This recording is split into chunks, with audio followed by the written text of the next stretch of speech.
नमस्कार साथियों, एक बार फिर से आप सभी का एक और नई जीएस की क्लास में स्वागत है। और ये क्लास नंबर 11 होने वाला है। और थोड़ा सा जानते हैं यार, ये क्लास नंबर 11 है, जो कि आप सभी जानते होंगे कि 10 क्लास पहले हो चुकी हैं। और इसमें हम प्रीवियस ईयर क्वेश्चंस की बात करते हैं, जो कि आपकी परीक्षा में आए हुए होते हैं। और आपकी आगामी परीक्षाओं के लिए जो महत्वपूर्ण प्रश्न होते हैं, इनकी भी हम इन सीरीज में बात करते हैं। तो आप देख पा रहे होंगे एसएससी एग्जाम से संबंधित सारे क्वेश्चन हैं, सीजीएल से लेकर जीडी तक के हैं। यूपी कांस्टेबल से लेकर दरोगा एसआई वगैरह सभी के कुछ प्रश्न हम इसमें लेके आते हैं। और टॉपिक वाइज प्रश्न है, तो आप समझ पा रहे होंगे कि 4 टॉपिक से हम वीडियोस लेकर क्वेश्चंस लेके आते हैं, जिसमें मॉडर्न हिस्ट्री है एंड एंशियंट हिस्ट्री है एंड अर्थव्यवस्था है, इकोनॉमिक्स, और दोस्तों जियोग्राफी है, जो कि भूगोल है। इसी तरह से हम 11वीं वीडियो पर आ चुके हैं। उम्मीद करते हैं आप सभी को ये प्रश्न जो हम लेके आते हैं वो काफ़ी हेल्पफुल रहते होंगे, जो आपके काम का आते होंगे। चलिए वीडियो को स्टार्ट कर लेते हैं। आज की क्लास का जो पहला प्रश्न है दोस्तों, उसकी बात करें अगर, तो क्वेश्चन नंबर 1 की बात करें। स्वतंत्रता के बाद भारत में कितनी स्वतंत्र रियासतों को एकीकृत किया गया था? अर्थात ये दोस्तों हम कांग्रेस काल के समय की बात कर रहे हैं, यानी आज़ादी के बाद का, जो या कांग्रेस काल आप कह सकते हैं। आज़ादी के बाद का और आज़ादी से पहले का जो कांग्रेस काल था, उसकी बात कर रहे हैं सभी। तो सभी ने सुना ही होगा दोस्तों। सीधे आंसर की बात करते हैं, 562 इसका सही उत्तर है। आपको अगर बस ये एग्जाम में अगर पूछा जाए कि कितनी स्वतंत्र रियासतों को एकीकृत किया गया था, तो 562 इसका सही उत्तर है। और ये आप देख पा रहे होंगे दोस्तों, एसएससी स्टेनो का ये प्रश्न है 11 नवंबर 2021 का। इसके बारे में अगर बात करें तो स्वतंत्र भारत के बाद 562 रियासतें थी। इन रियासतों के एकीकरण की जिम्मेदारी दोस्तों वल्लभ भाई पटेल जी को मिली थी। एक दोस्तों ये भी प्रश्न आपका क्लियर हो गया कि जो स्वतंत्र रियासतों को एकीकरण करने की जो हमने जिम्मेदारी सौंपी गई थी, वो वल्लभ भाई पटेल जी को सौंपी गई थी।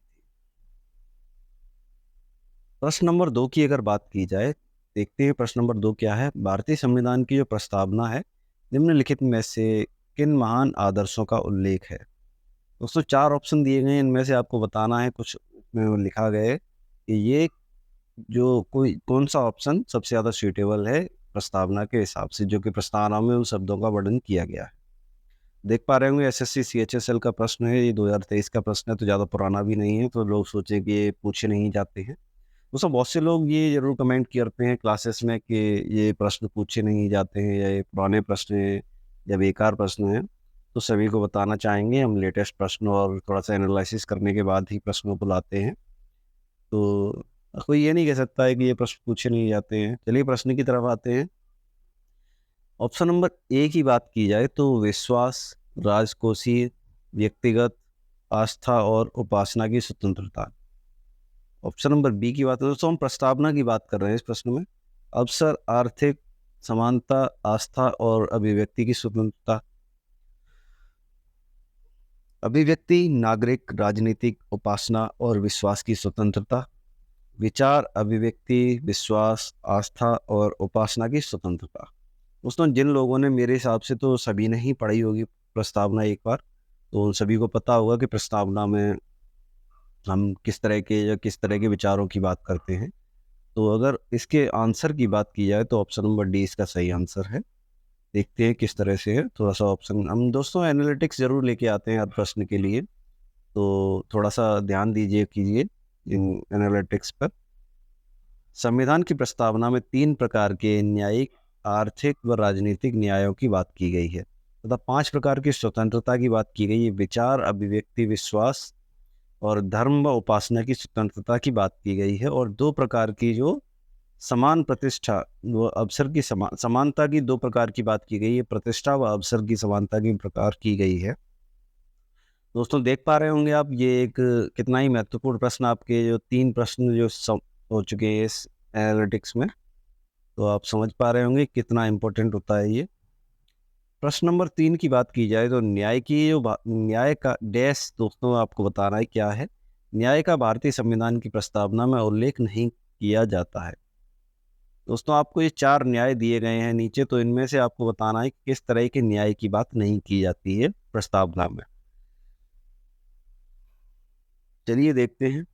आर्थिक न्याय की बात नहीं की जाती है, वितरित की नहीं की जाती है, सामाजिक की नहीं की जाती है, फिर न्याय राजनीतिक की नहीं की जाती है। और देख पा रहे होंगे दिल्ली पुलिस कांस्टेबल का प्रश्न है ये 10 दिसंबर 2020 का। तो अगर इस प्रश्न के उत्तर की बात की जाए तो वितरित न्याय की बात जो है ये गलत है। बाकी आर्थिक, सामाजिक और राजनीतिक तीनों न्यायों की बात की जाती है। देखते हैं एनालिटिक्स में। भारतीय संविधान की प्रस्तावना अपने नागरिकों को सामाजिक, आर्थिक व राजनीतिक न्याय को सुनिश्चित करती है। संविधान की प्रस्तावना में सामाजिक, आर्थिक व राजनीतिक न्याय को 1917 की जो रूसी क्रांति से लिया गया है। दोस्तों ये भी एक प्रश्न आपका सॉल्व हो गया कि जो 1917 की रूसी क्रांति थी वहाँ से हमें जो प्रस्तावना में न्यायों की बात की जाती है उनको लिया गया है। संविधान की प्रस्तावना में विचार, अभिव्यक्ति, विश्वास, धर्म और उपासना की स्वतंत्रता की बात की जाती है। कितनी प्रकार की स्वतंत्रता की बात की जाती है वो हो गया कृष्ण। और प्रश्न नंबर 4 की अगर बात की जाए तो निम्नलिखित में से कौन सा शब्द भारत के संविधान की प्रस्तावना में गणराज्य यानी रिपब्लिक शब्द से पहले नहीं आता है। अर्थात जिन लोगों ने प्रस्तावना या प्रेम्बल को पढ़ा होगा, दोस्तों इंग्लिश में प्रस्तावना को प्रेम्बल कहा जाता है, और जिन लोगों ने इसे पढ़ा होगा वो जानते होंगे कि गणराज्य जो शब्द है उससे पहले कौन से शब्द आते हैं या किस तरह के शब्द आते हैं और बाद में कौन से शब्द आते हैं, वही बताना है हमें। इन जो 3 ये ऑप्शन यानी 4 ऑप्शन दिए गए हैं इनमें से संविधान की प्रस्तावना में दोस्तों बाद में शब्द आता है। दोस्तों पहले जो शब्द आता है उसे बताना है, क्योंकि बाद में जो 3 शब्द आते हैं वो दिए गए हैं। और सीजीएल का प्रश्न है दोस्तों, तो आप समझ पा रहे हैं प्रश्न का लेवल क्या है, सीजीएल में किस तरह के प्रश्न आते हैं। ये 19 अप्रैल 2020 का प्रश्न है। समाजवादी, संघीय, संप्रभु और लोकतंत्र। दोस्तों इसके आंसर की बात कर लें तो ऑप्शन नंबर 20 का उत्तर सही है, क्योंकि जो समाजवादी, संप्रभु और लोकतांत्रिक हैं ये गणराज्य शब्द के बाद में आते हैं प्रस्तावना में। थोड़ा सा एनालिटिक्स देखते हैं दोस्तों। हम भारत के लोग भारत को एक संप्रभु, संपन्न, समाजवादी, पंथनिरपेक्ष, लोकतंत्रात्मक गणराज्य बनाने के लिए इतना ही काफ़ी है दोस्तों हमें अपने प्रश्न को हल करने के लिए। तो देख पा रहे होंगे आप, और ये सभी शब्द गणराज्य से पहले आते हैं जबकि संघीय शब्द गणराज्य के बाद आता है। तो दोस्तों हमने प्रश्न में अभी अभी पढ़ा था। प्रश्न नंबर 5, निम्नलिखित में से कौन सा शब्द भारतीय संविधान की मूल प्रस्तावना में का हिस्सा नहीं है। मूल प्रस्तावना दोस्तों क्या होता है उसके बारे में बात करेंगे। मूल प्रस्तावना का अर्थ है दोस्तों, जब दोस्तों भारत में प्रस्तावना को संविधान में शुरुआत में बनाया गया था या ऐड किया गया था बनाकर, तो उस समय जो ढांचा था दोस्तों उसमें जो शब्द थे उनमें बाद में चेंजेस भी हुए हैं, संविधान संशोधन भी हुए, उसके तहत इसमें जो चेंजेस किए गए हैं उनके दोस्तों जो मूल संविधान में जो ऐड किया गया था वो बताना है। उसमें कौन सा शब्द नहीं था दोस्तों, धर्मनिरपेक्ष नहीं था, संप्रभु सार्वभौमिक नहीं था, या फिर लोकतांत्रिक नहीं था, या फिर गणराज्य नहीं था। आपको दोस्तों कमेंट भी करते रहा कीजिए, क्योंकि उससे हमें थोड़ा सा मोटिवेशन भी मिलता है। और अगर इस प्रश्न के उत्तर की बात की जाए तो ऑप्शन नंबर ए सही है, धर्मनिरपेक्ष दोस्तों बाद में ऐड किया गया है, और CHSL का प्रश्न है ये। देखते हैं धर्मनिरपेक्ष या पंथनिरपेक्ष। दोस्तों धर्मनिरपेक्ष की बात करें या पंथनिरपेक्ष की, ये मूल संविधान का हिस्सा नहीं थे शब्द। इनको दोस्तों 42वें संविधान संशोधन अधिनियम 1976, दोस्तों 42वां संविधान संशोधन हुआ था जो कि 1976 में हुआ था। ये भी एक प्रश्न आपको पता चल गया होगा। और संविधान की प्रस्तावना में 3 नए शब्दों को जोड़ा गया था जो कि समाजवादी, पंथनिरपेक्ष या धर्मनिरपेक्ष तथा अखंडता, ये 3 शब्दों को जोड़ा गया था 42वें संविधान संशोधन के तहत प्रस्तावना में। अब प्रश्न नंबर 6 की बात करें अगर, तो प्रश्न नंबर 6 है, आर्यों की प्रमुख या मुख्य जो थी सामाजिक इकाई क्या थी। परिषद, गण, राजन, जन। दोस्तों इसका उत्तर मैं जितने भी लोग पढ़ रहे होंगे उन सभी से एक्सपेक्ट करता हूं, क्योंकि ये थोड़ा सा बेसिक क्वेश्चन हो जाता है जो कि सभी को पता होना चाहिए। यदि आपको नहीं पता है तो थोड़ा सा आपको ज़्यादा मेहनत करने की आवश्यकता है। ऑप्शन नंबर डी इसका सही उत्तर है, जन। दोस्तों जन जो आर्यों की दोस्तों मुख्य सामाजिक इकाई थी। बात करें आर्यों की प्रशासनिक इकाई की बात कर रहे हैं दोस्तों, 5 प्रशासनिक इकाइयां थी जिनको 5 भागों में बांटा गया था प्रशासनिक इकाइयों को। कुल में बांटा गया था ग्राम में, विश्व में, जन में और राष्ट्र में। दोस्तों उम्मीद करता हूँ कि आपको ये प्रश्न थोड़े से अच्छे लग रहे होंगे या समझ में भी आ रहे होंगे। तो ये 5 प्रकार की इकाइयां थी जिनमें से एक प्रकार की इकाई की हमने भी प्रश्न में बात की थी। कुल, ग्राम, विश्व, जन और राष्ट्र।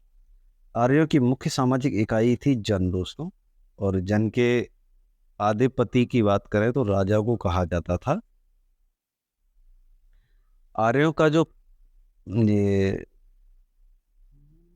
पंचजन, आर्यों को पंचजन भी कहा गया है क्योंकि इनके 5 कबीले थे, अनु, द्रुह, पुरु और तुर्वस और यदु। सब 5 कबीलों में आर्यों को बांटा गया था। तो ये भी एक प्रश्न हो गया आपके लिए। जो लोग दोस्तों एनालिटिक्स को मिस कर देते हैं उनको दोस्तों काफ़ी प्रश्न नहीं पता हो पाते हैं। प्रश्न नंबर 7 की बात करें अगर, तो ये दोस्तों मिलान करना है आपको। ब्रह्मचार्य और गृहस्थ और वानप्रस्थ संन्यास, ये दोस्तों उम्र दी गई हैं इधर, उनमें से आपको ऑप्शन बताने हैं कि कौन सा ऑप्शन ब्रह्मचर्य की क्या उम्र होती है, गृहस्थ जीवन की क्या उम्र होती है, वानप्रस्थ की क्या उम्र होती है। तो उससे डायरेक्ट हम ऑप्शन की आंसर की ही बात करेंगे तो ऑप्शन नंबर 4 इसका सही उत्तर है। दोस्तों देखते हैं कौन से की क्या उम्र होती है। ब्रह्मचर्य की अगर बात करें तो जन्म से 25 वर्ष तक ब्रह्मचर्य की आयु होती है। और गृहस्थ की बात करें तो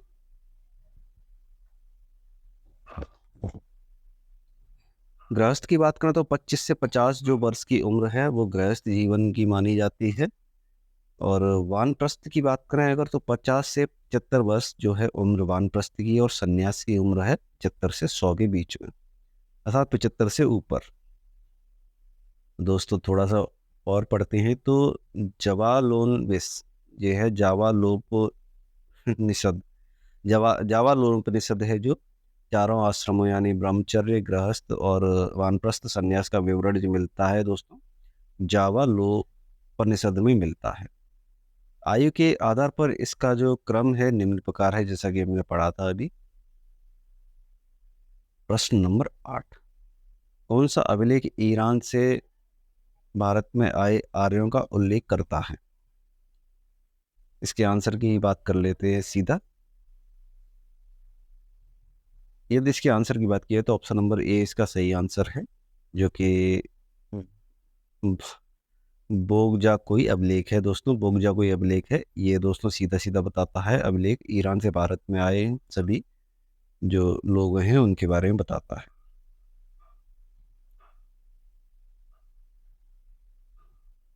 यदि इसकी थोड़ी सी डिटेल में अगर बात करें तो 1400 ईसा पूर्व के जो बोज बोगजकाई बोगज कोई जो एशियाई माइनर है, ये अभिलेख है दोस्तों एक जिसका नाम है बोगज कोई।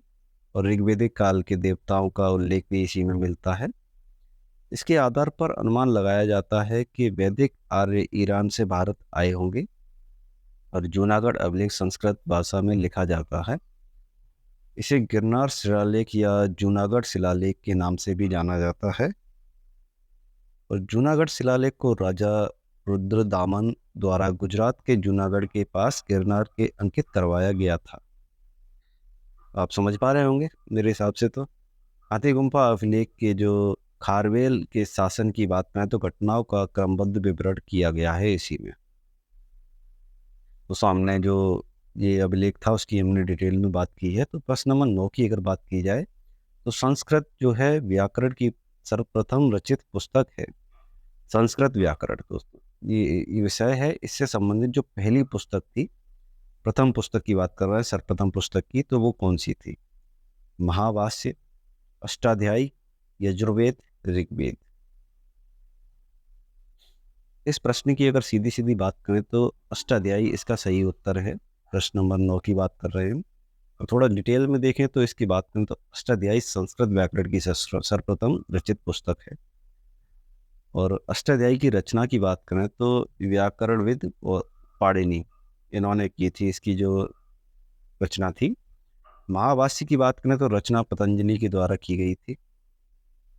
योग सूत्र की बात करें तो महर्षि पतंजलि की अन्य प्रमुख पुस्तक है दोस्तों महाभाष्य और योग सूत्र। दोस्तों दोनों ही पतंजलि जी की पुस्तक हैं। पतंजलि दोस्तों बाबा रामदेव की कंपनी की बात नहीं कर रहे हैं हम, जो कि योग शास्त्र के जनक हैं, उनकी बात कर रहे हैं पतंजलि जी की।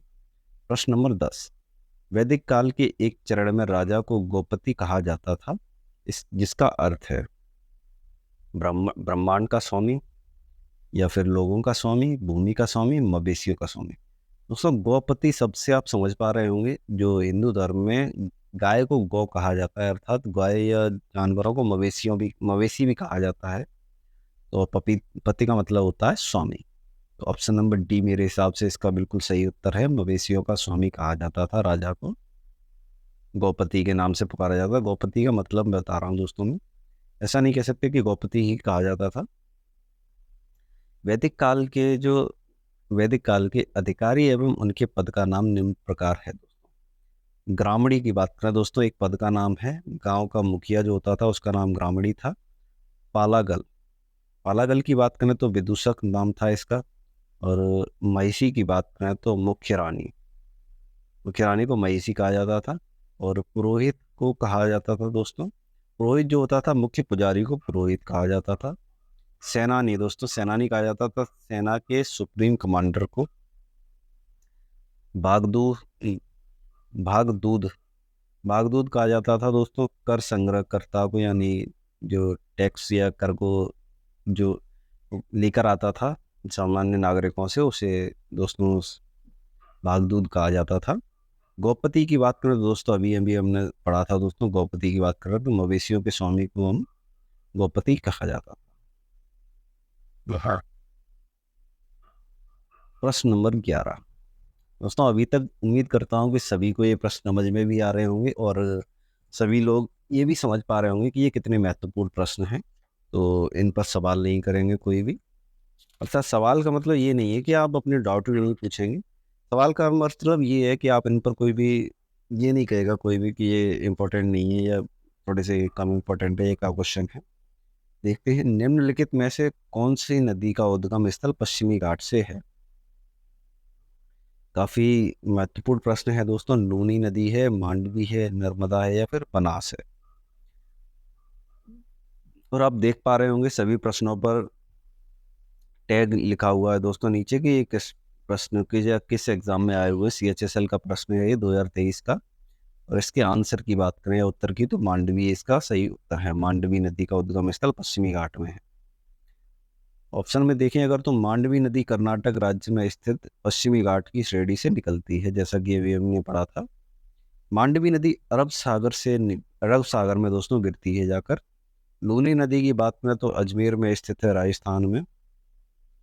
अरावली श्रेणी की जो नागा पहाड़ियां हैं यहाँ से इसका उद्गम स्थल है।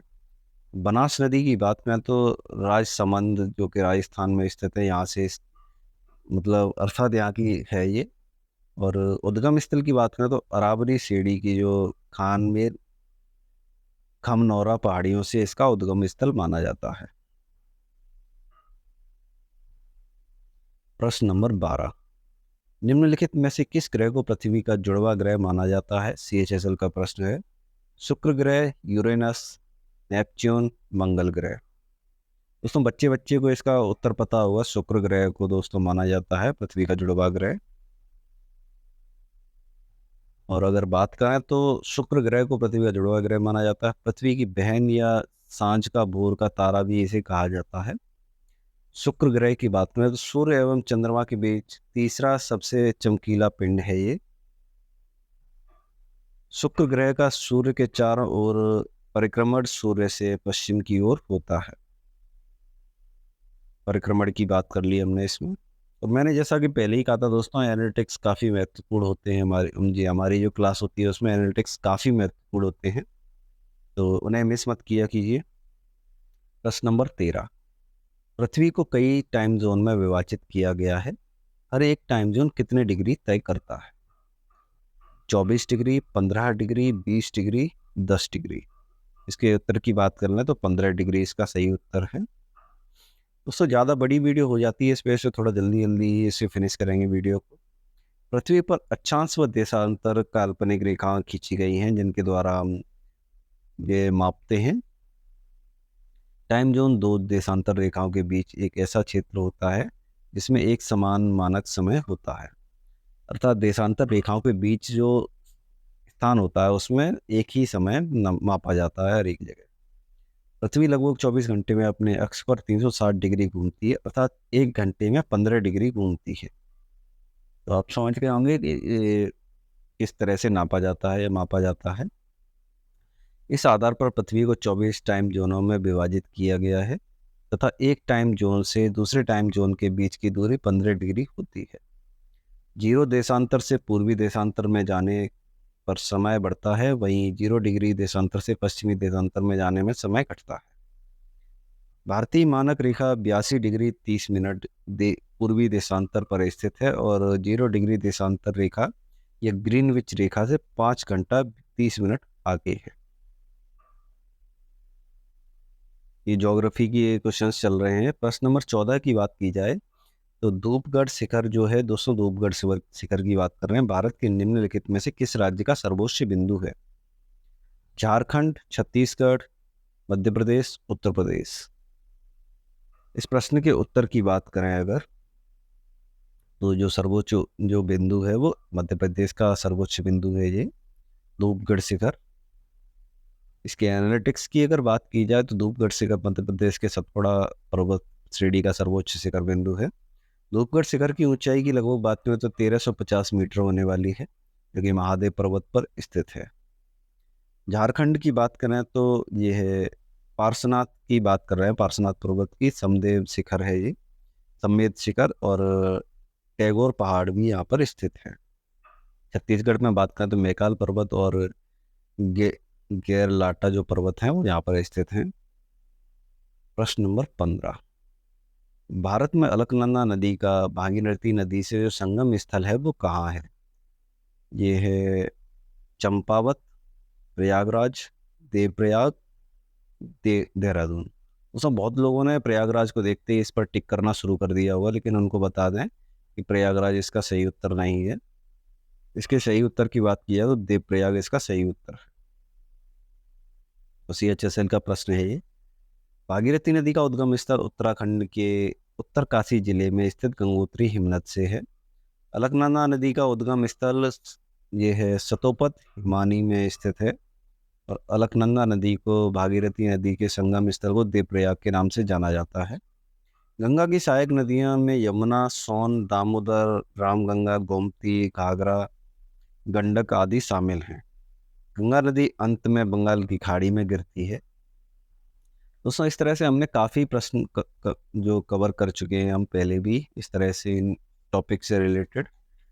तो आप अगर नए हैं तो प्लीज़ प्रीवियस वीडियोस को देखकर ही आइएगा, एकदम मत ज्वाइन हुआ कीजिए, क्योंकि आपको भी थोड़ा सा दिक्कत होगी, क्योंकि हमने काफ़ी डीपली प्रश्नों की बात की है पास्ट में हमारी पुरानी क्लासेस में। चलिए आज की अगले प्रश्न की बात करते हैं। प्रश्न नंबर 16, 2011 की जनगणना के अनुसार भारत में ग्रामीण साक्षरता दर कितनी थी? 69.00%, 67.00%, 66.77% या 67.77%? उम्मीद करता हूँ आप देख पा रहे होंगे कि CPO का प्रश्न है, ये SSC CPO का है, जो कि 2023 का प्रश्न है। और इसके सही उत्तर की बात करें तो 66.77% इसका सही उत्तर है, जो कि आपको एग्जाम में अगर ये प्रश्न दिखाई दे तो टिक करना है। 2011 की जनगणना के अनुसार 2011 की जनगणना के अनुसार सबसे ज़्यादा साक्षरता दर दोस्तों 94% देखी गई थी, जो कि 93.91% थी एक्चुअल में, और केरल राज्य की थी, सभी जानते होंगे। सबसे कम साक्षरता दर की बात करें तो बिहार की थी, और लक्षद्वीप 2011 में सबसे ज़्यादा साक्षर केंद्र शासित प्रदेश घोषित किया गया था। उम्मीद करता हूँ हमारे क्वेश्चंस आप सभी को समझ में आ रहे होंगे। प्रश्न नंबर 17, प्रश्न नंबर 17 की बात करें तो सरकारी बैंकों में अनारजक जो संपत्तियां हैं NPA की बात कर रहे हैं हम, विस्तृत रिपोर्ट देने के लिए किस समिति की नियुक्ति की गई थी? श्री कृष्ण समिति, मालेगाम समिति, ये पन्नीर सेल्वम समिति या फिर मंडल समिति? हम इस ऑप्शन में बात करेंगे, इस क्वेश्चन के आंसर की बात करें अगर, तो प्रश्न नंबर ये ऑप्शन नंबर सी इसका सही उत्तर है। पनीर सेल्वम समिति की बात कर रहे हैं हम, जिन्हें ये दायित्व सौंपा गया था या इसके लिए इन्हें इसका गठन किया गया था। पन्नीर सेल्वम समिति की बात करें तो सरकारी बैंकों के अनर्जित संपत्तियों व विस्तृत रिपोर्ट देने के लिए गठित की गई थी। और मालेगाम समिति की बात करें अगर, तो इस समिति का गठन आरबीआई के निदेशक मंडल में माइक्रो फाइनेंस क्षेत्र पर मुद्दों और चिताओं के लिए किया गया था। इन पर अध्ययन करने के लिए इसको बनाया गया था। यदि बात करें मंडल कमेटी की, तो इस समिति को भारत के सामाजिक और शैक्षणिक रूप से पिछड़े वर्गों की पहचान करने के लिए गठित किया गया था। चलिए थोड़ा सा फास्ट चलेंगे इस वीडियो में या इस क्लास में। 18 नंबर प्रश्न की बात कर रहे हैं हम। निम्नलिखित में से किस प्रकार के बैंक खाते पर जो धारक को है ब्याज बिल्कुल नहीं मिलता है? दोस्तों आप लोग जानते होंगे कि बैंक हमें खाते में पैसे रखने के लिए जो ब्याज देता है सभी को, लेकिन ये खाता एक प्रकार का खाता ऐसा भी होता है जिसमें हमें कोई भी ब्याज नहीं मिलता है, कोई भी ब्याज नहीं मिलता है। तो देखते हैं किस तरह का ये कौन सा खाता है। आवर्ती जमा खाता, चालू खाता, पेंशन खाता या फिर बचत खाता। दोस्तों चालू खाते की बात कर रहे हैं हम, जो कि करंट अकाउंट होता है। थोड़ा सा बात कर लें तो बैंक आमतौर पर चालू खाते के मामले में जो खाता धारक होता है उसे कोई ब्याज नहीं देता है। चालू खाता धारक को ओवरड्राफ्ट सुविधा का एक महत्वपूर्ण लाभ मिलता है। बैंक खाते निम्न प्रकार के होते हैं, जैसा कि हम नीचे बात करेंगे। बचत खाता होता है, सेविंग अकाउंट। चालू खाता करंट अकाउंट होता है। आवर्ती जमा खाते की बात करें तो रिकरिंग डिपॉजिट अमाउंट, ये इस तरह का खाता होता है अकाउंट। सावधि ये है सावधि जमा खाता, जो कि फिक्स डिपॉजिट अकाउंट है। बुनियादी बचत खाता है, जो कि बेसिक सेविंग अकाउंट है। ऋण देने के लिए खाता, लोन अकाउंट। प्रश्न नंबर 19, हरित क्रांति के संदर्भ में निम्नलिखित में से कौन सा कथन गलत है? तो दोस्तों 4 कथन दिए हैं, इनमें से हमें गलत कथन बताना है। इसका लक्ष्य मुख्यतः गेहूं और चावल उत्पादन क्षेत्र थे, ये सही बात है एकदम।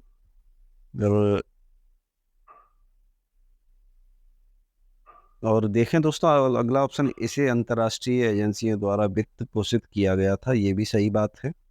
यह कृषि आधुनिकीकरण का एक सरकारी कार्यक्रम था, ये भी एकदम सही बात है। इसे वर्षा पोषित क्षेत्रों में लागू किया गया था। दोस्तों ये गलत प्रश्न है, ये गलत बात है, ऐसा कुछ नहीं था। और दोस्तों चलिए आगे बढ़ते हैं। अब ये हमने सभी पढ़ लिया है, इसमें आगे बढ़ते हैं। लास्ट क्वेश्चन है ये इस वीडियो का, इस क्लास का। रेलवे आयोग, दोस्तों 1902 की बात कर रहे हैं। रेलवे आयोग इसको इसको सुधारों की सिफारिश करने के लिए नियुक्त किया गया था। किस प्रकार के सुधारों की सिफारिश करने के लिए नियुक्त किया गया था? शिक्षा व्यवस्था, सूखा प्रबंधन, न्यायिक व्यवस्था, पुलिस व्यवस्था।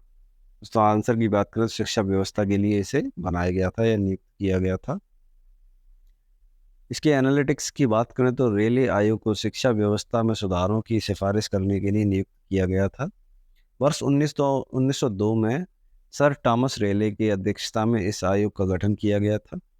इस आयोग का कार्य भारत के विश्वविद्यालयों की दशा का अध्ययन कर उनकी जो स्थिति के सुधार करना, ये जो आयोग था उसका जो कार्य था।